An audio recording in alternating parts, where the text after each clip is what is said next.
structure de voirie en hydrocarboné, il y a 4 couches. Il y a une couche de sous-fondation, de fondation, une couche de liaison et la couche supérieure. Et la couche supérieure, c'est une couche d'usure. Donc cette couche va être sollicitée par le trafic routier, donc va au fur et à mesure du temps se polir, devenir de plus en plus lisse. Elle va aussi être agressée par les UV, par l'oxygène, et donc le liant qui est à la surface va vieillir, et petit à petit on va voir apparaître des dégradations.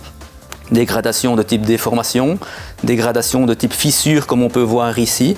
Et ces fissures, au fur et à mesure du temps, vont avoir généralement pour conséquence de se propager à l'intérieur de l'enrobé, descendre de plus en plus profondément. Si on ne rabote pas la couche d'usure, la dégradation va rentrer à l'intérieur de la voirie et on va aller jusqu'à des dégradations des couches plus profondes.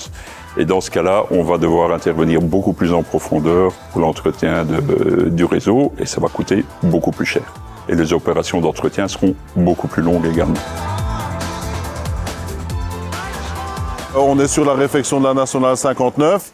On travaille sur 11 cm en rabotage pour revenir ensuite avoir 2 couches d'enrobé, une de 7 et une de 4. Les fraisas actuellement qui sont rabotés vont être remontés vers la centrale pour être recyclés plus tard.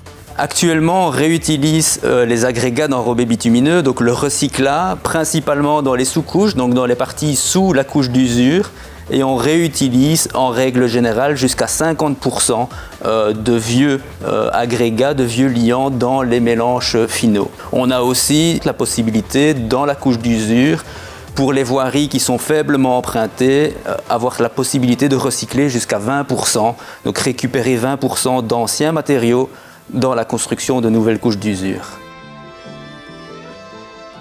Le réseau secondaire compte 6000 km. On envisage de faire des renouvellements de la couche d'usure entre 15 et 25 ans. Ça veut dire qu'on doit renouveler de l'ordre de 240 km par an, ce qui correspond à un budget entre 55 et 75 millions d'euros. Ces chiffres-là sont calculés avec un réseau qui est en bon état, ce qui n'est pas le cas aujourd'hui. Donc les besoins sont encore supplémentaires.